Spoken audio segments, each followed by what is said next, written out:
Hello and welcome to my channel. My channel is dedicated to exposing Watchtower lies, deception and cover-ups.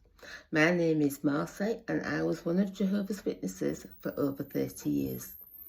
I served as a regular pioneer for 10 of those years.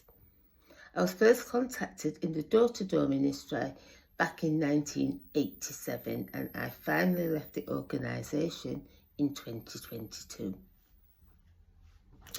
This video is about what happened when I met up with two of my Jehovah's Witness friends yesterday and what they told me about what's going on in the organisation.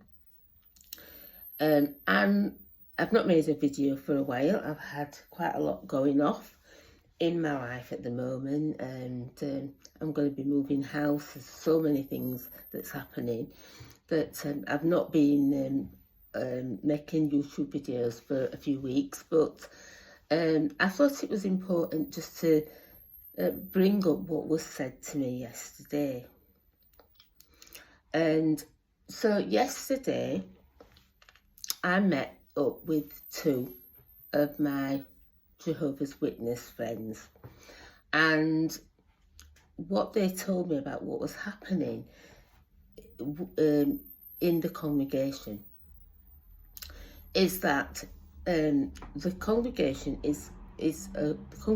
are being restructured yet again, and the reason for this restructuring is that the circuit overseer has said that there are not enough people attending the meetings anymore for them to have 4 congregations. So it's not that long ago since the congregations were divided up to make 4 congregations. And I think it's probably about 6 months that now they've decided that to put it back to 3 congregations and split the 4th congregation between the other 3 to make the kingdom hall fuller. So I think this is another one of their strategies to hide the fact that many people are stopping attending. So when I met my friends yesterday, they showed me the list of members that is now circulating, and I asked them where they got this list of members from, because I was interested to know why they'd got a list of all the members of the 3 congregations. Now, someone's leaked this to them. They have been given one so that they know who's in their own congregation. But my friends had got a list of all 3 of the new congregations and who was in these congregations. So I thought it was quite interesting that they wanted to sit down and they talked to me about what was happening and how they felt about it. And what I found quite interesting in looking at these lists is that, because I know all the people from the congregation, the 3 congregations, I know most of them, and I know who actually attends the Kingdom Hall, and ones who are inactive but are still classed as being Jehovah's Witnesses. And so on this list, or on these lists, were several people, quite a few, who I know don't attend the meetings. There is a couple that I know that are married. They stopped attending long before I stopped, and I stopped, as I said, in 2022, and they stopped long before me and haven't attended any meetings since. And yet they are on the list as being in the congregation. And also one of my friends, Sharon, her dad, he's a Jehovah's Witness. He hasn't been since well before COVID, and he was always hit and miss. He's not gone. And she said that nobody's got in touch with him or been to see him about, any Jehovah's Witnesses for years now. But he's also on the list. And, there are other people who are on this list who have not gone to the Kingdom Hall for years and years. But interestingly enough, I'm not on the list. I'm not on the list. And I said to my friend, I can't see my name on the list. And she said, no, I'll look to see. And she says, I wonder why they've not put you on the list, because you stopped coming. But yeah, these other people who don't go and have stopped going ages before you are actually on the list. And I think, personally, that it's because I think they have an inkling about what I'm doing. I think they know some of what I'm doing. They know, maybe they've become aware of that I've got a channel and that I'm exposing stuff, and they have chosen to ignore this and just remove me completely from everything. And so I'm not at all worried or bothered about any of this stuff, because I'm not a Jehovah's Witness. I told my friend Karen Saunders in the interview that I faded out of it, but I'm not a Jehovah's Witness. And the fact that they don't consider me to be a Jehovah's Witness is very clear in the fact that all these other people who don't attend the Kingdom Hall are actually on the list as being members. But I'm not anywhere to be seen on anything.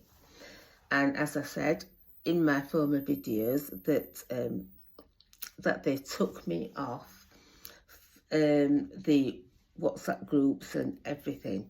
I was, you are being removed, and nobody gets in touch at all.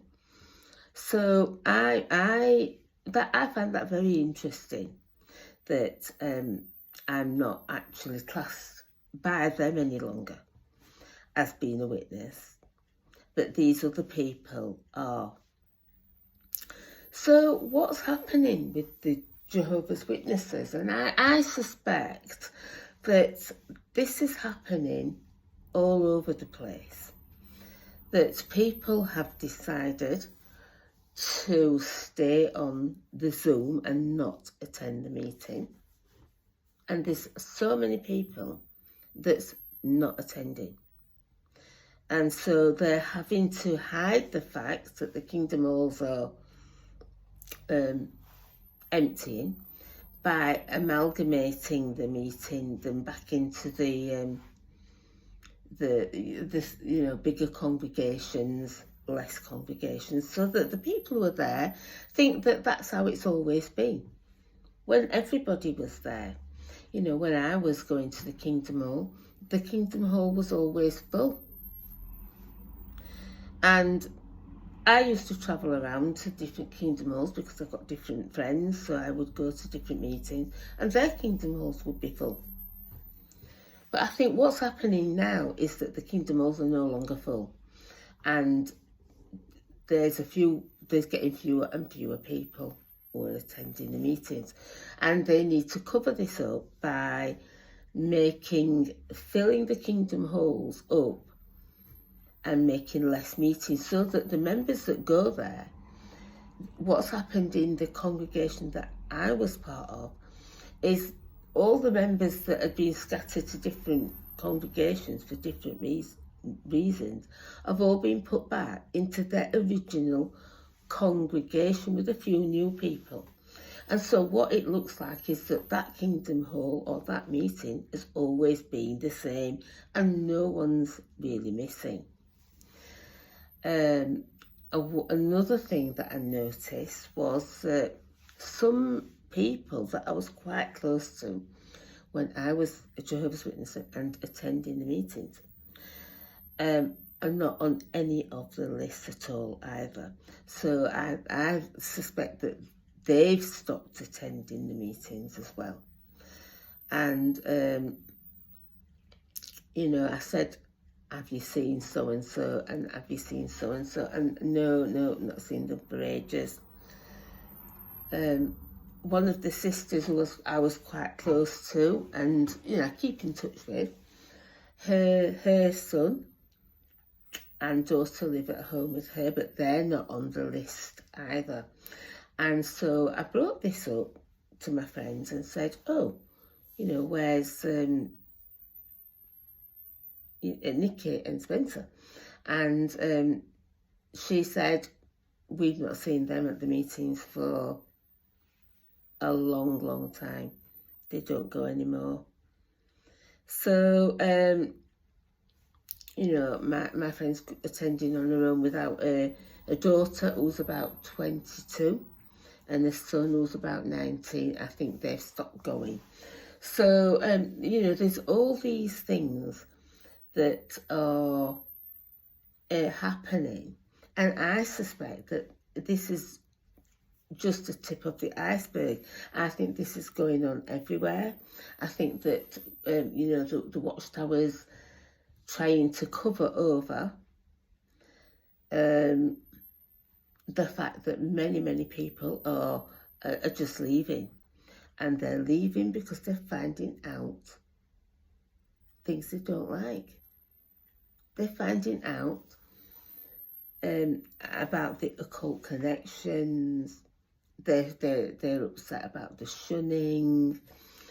That they're leaving because they found out about the United Nations, like me, or the COVID vaccines.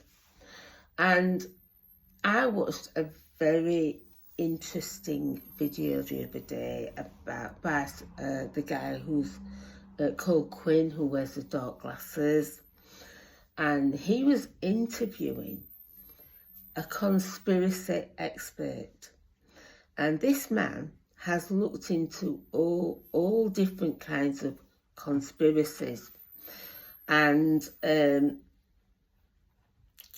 things that are termed conspiracy theories. And he was a very interesting man. I'm very interested in him because I've looked into all sorts of conspiracies as well. And so what he said resonated with me. And, he was talking about the Kennedy assassination, which is something that I studied and written a book about, and how the CIA coined the term conspiracy theory to label people, to shut them down from being able to speak out about what they knew. And he spoke about this, and Quinn was showing him the Watchtower Society, because this man was an expert on Freemasonry and the deep state. And so he wasn't really aware of Jehovah's Witnesses or their connections to the deep state and the New World Order. And he knows about the New World Order. He's an expert on it, as am I, and he knows about the deep state and what's going on. He'd never heard about Jehovah's Witnesses having any kind of connection with it. And so when Quinn showed him the Silkeborg assembly hall from the air, this man was astonished. I've made a video about the Silkeborg assembly hall. If you've not seen that video, I suggest that you go and watch it and have a look at what the Jehovah's Witnesses built in Denmark and how it's connected to the New World Order. And what's going on in the world today is all part of the attempt to bring in the New World Order. And what was quite interesting was that this man was shocked to learn that the Watchtower Society used to refer to the new system as the New Order, or a New World Order. It was so blatant. He just said, this organisation is definitely part of the UN agenda for bringing in the New World Order, the One World Government, that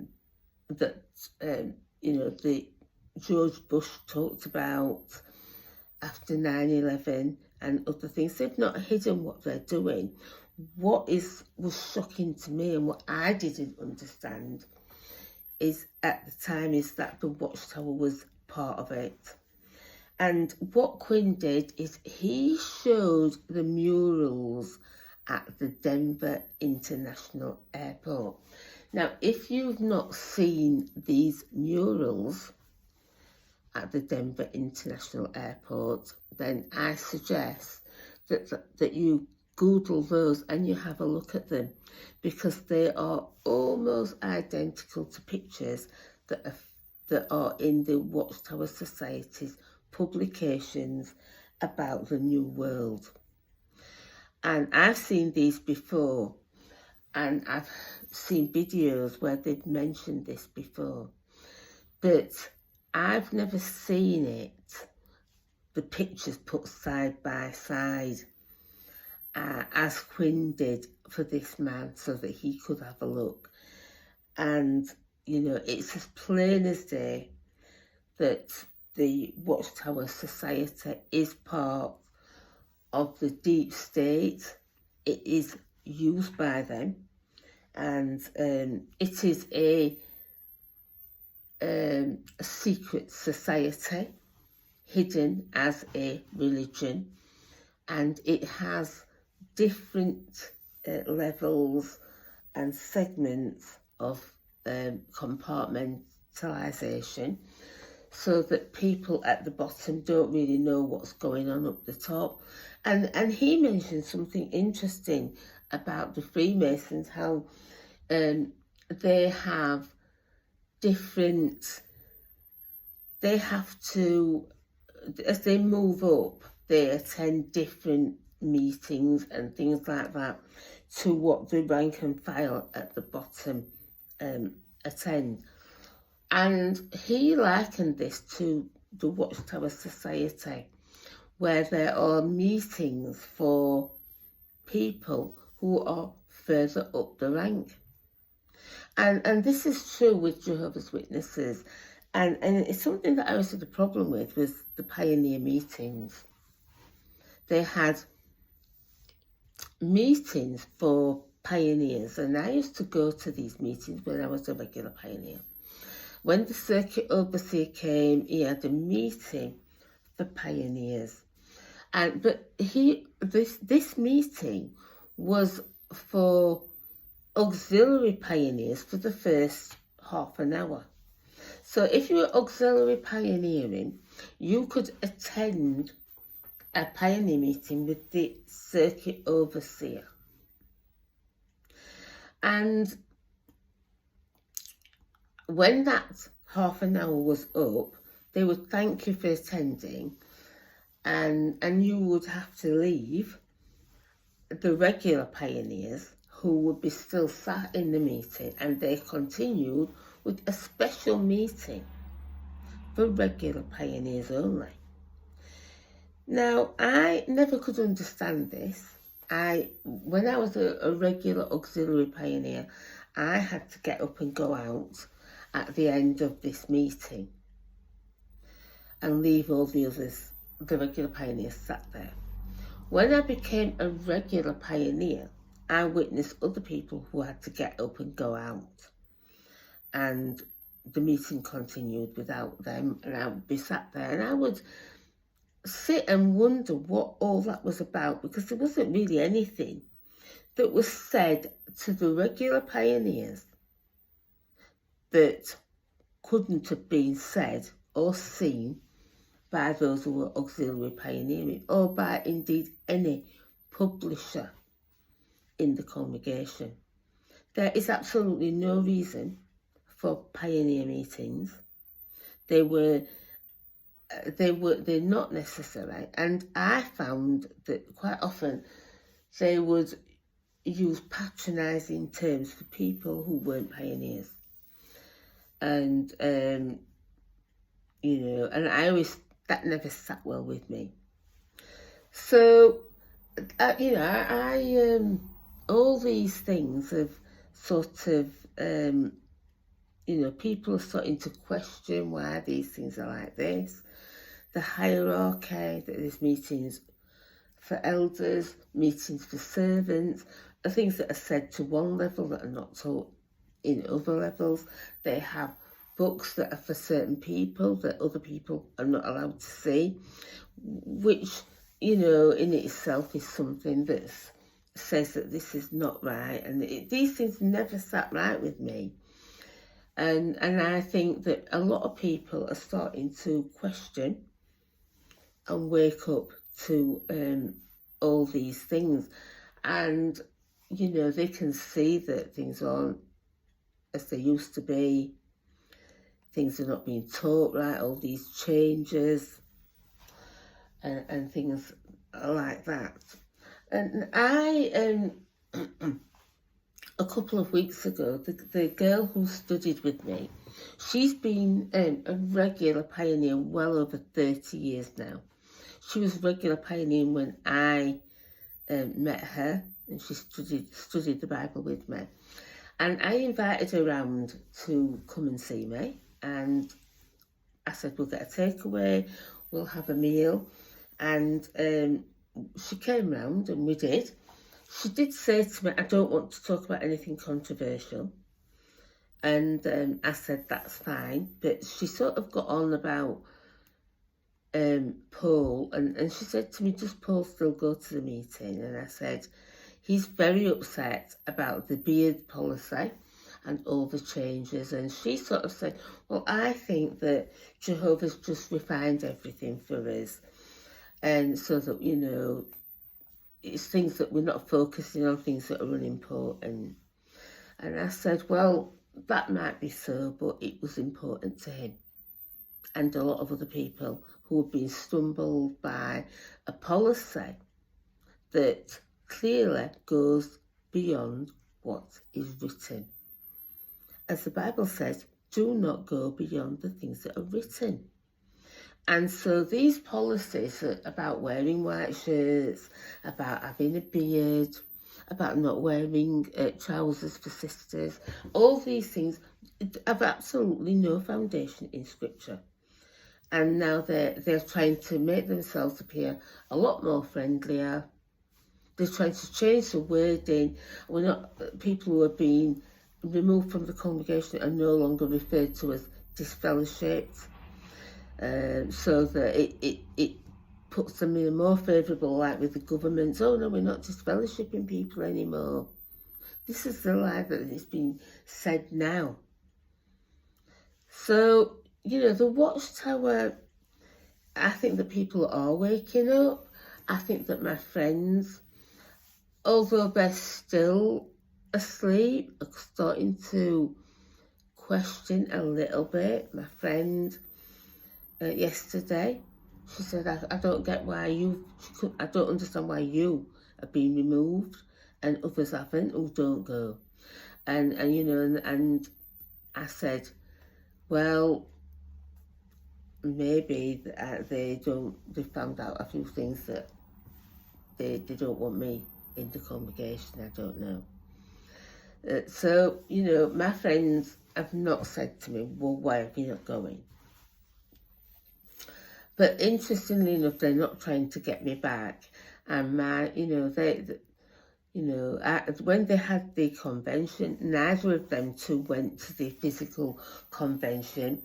They listened into it, and it was a few weeks ago now. It was it was the beginning of July, and my friend told me yesterday that she's not watched it all. She's only watched the Friday and a bit of the Saturday. So, you know, she doesn't work. There's no reason why she can't catch up with it if it was important to her.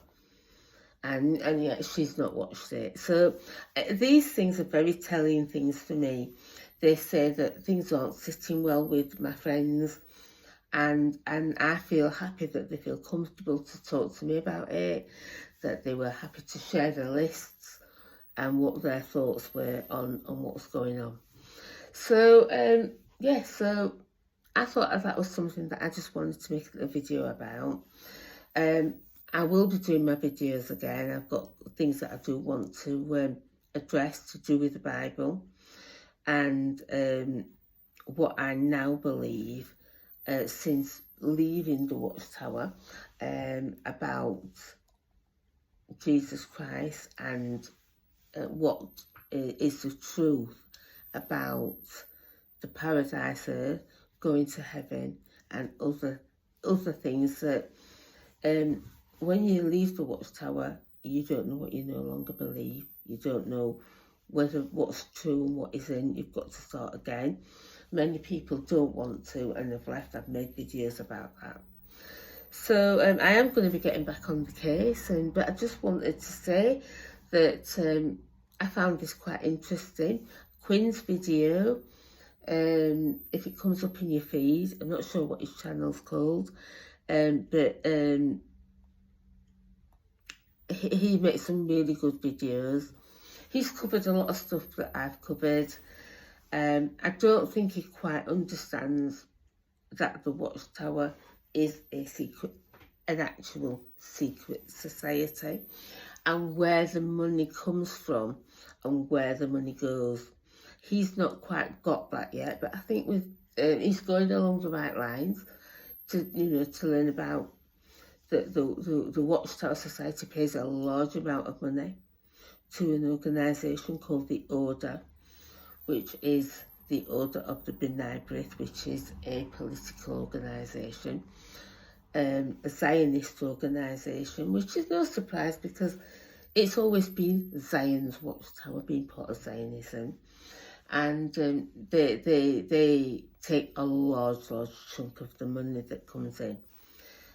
So I think with some research, he will dig up all this and make videos. He's got a much bigger channel than me, a lot of followers, and I think that he's exposing an awful lot.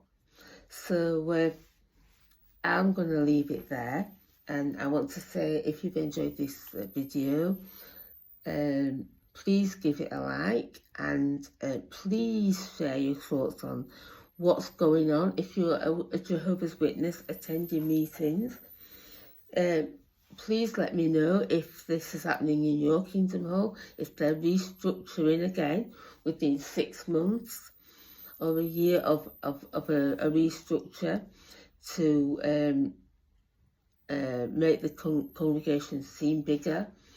If you've noticed a lot of people have stopped going, if you've seen people's name on lists of witnesses that are not attending, they're telling people that there's 8,000 or 8 million, witnesses, active witnesses, but I could see at least a quarter of people who were on that list, the free list, were not attendees in any way, shape or form. So if you've seen this happening in your Kingdom Hall, please let me know, and let me know what you think by commenting on this video. If you like this video, then please subscribe to my channel. And until the next time, I'm going to say bye.